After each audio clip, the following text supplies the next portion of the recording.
Good afternoon, beloveds. I am Pastor Melanie, and this is 314, a moment to pause and reflect, to be together and with God. Today is the 5th of May, which is known in some parts of the world as Cinco de Mayo. It's also Election Day for those of us here in the United States of America. And it is also the National Day of Awareness for missing and murdered Indigenous women, girls, and relatives. This is a day where, in different ways, our faith intersects with the reality of the lives that we live. So I am currently at Zor Lutheran Church in Perrysburg, Ohio. And Perrysburg, as history tells us, was traversed and stewarded by many Indigenous peoples, including the Erie, Ottawa, Kaskaskia, Kickapoo, Miamia, Peoria, Wyandot, Potawatomi, and Seneca nations.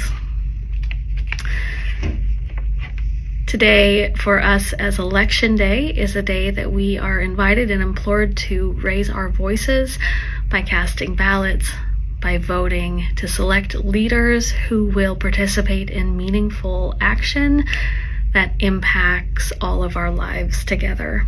And as people of faith, we are called for our votes to reflect our faith. And for those of us of the Christian tradition, that is an embodiment of love and a call towards each other and the earth, to love God, ourselves, and our neighbors through the things that we say and the things that we do, to want the best for each other, and to reflect our intentions of good stewardship for each other and the lands that we live on.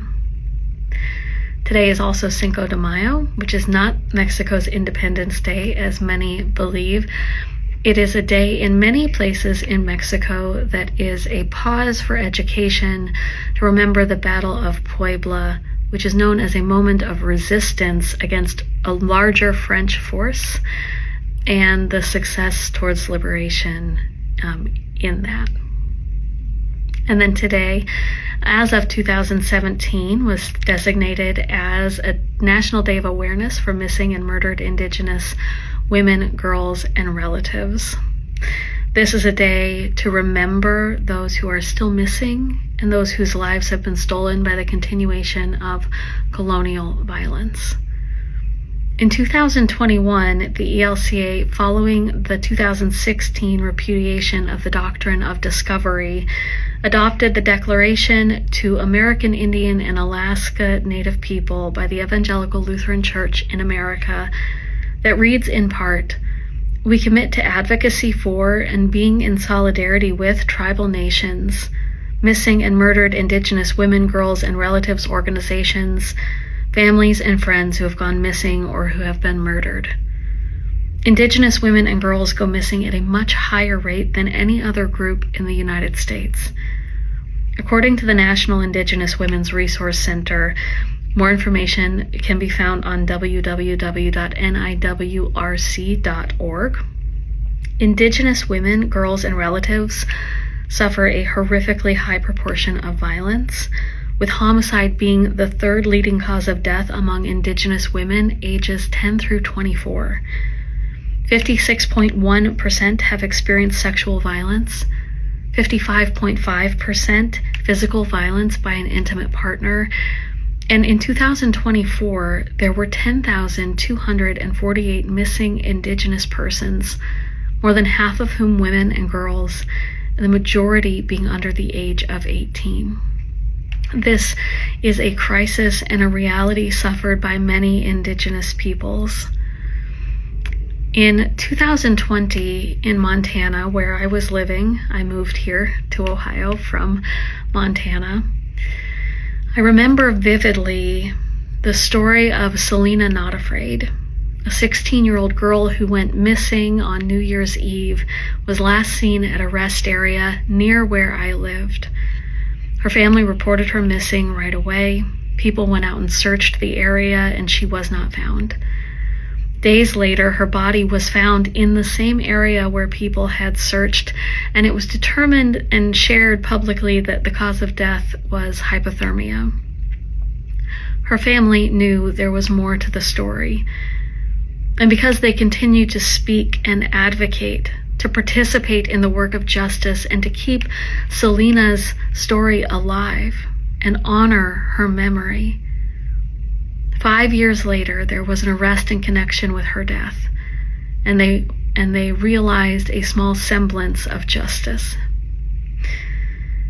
Today, on May 5th, we are invited to wear red in solidarity with those who suffer this egregious violence. We are invited to hang red dresses to symbolize those who are still missing. Some cover their faces with red handprints to symbolize voices who have been silenced again and again and again. This is a day of mourning and awareness around the history and reality of harm done to Indigenous peoples through the silencing of their voices, the violation of their bodies, and the systemic oppression that continues to make them unsafe. This is a day to learn more about the injustice experienced by Indigenous peoples. It is a day to honor the lives of our Indigenous siblings through commitments, our companionship, and through even financial contributions that support efforts and organizations that work to end the harm these beloveds suffer. This is a day to participate in advocacy and accountability through faith in action, so the stories of many are not forgotten. So let us weep with those who weep. Let us join in anger and lament at the violation of humanity endured by too many people. Let us rise together and work for justice and an end to the violence against Indigenous women, girls, and relatives.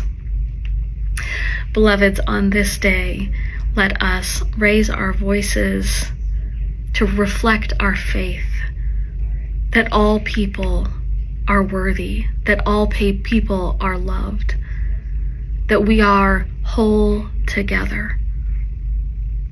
Let us learn more about different cultures, the suffering that colonialization continues to cause. Let us hear stories. Let us tell stories. Let us vote in ways that reflect our faith. Let us come together as people all related through the embodied Christ. Peace be with you.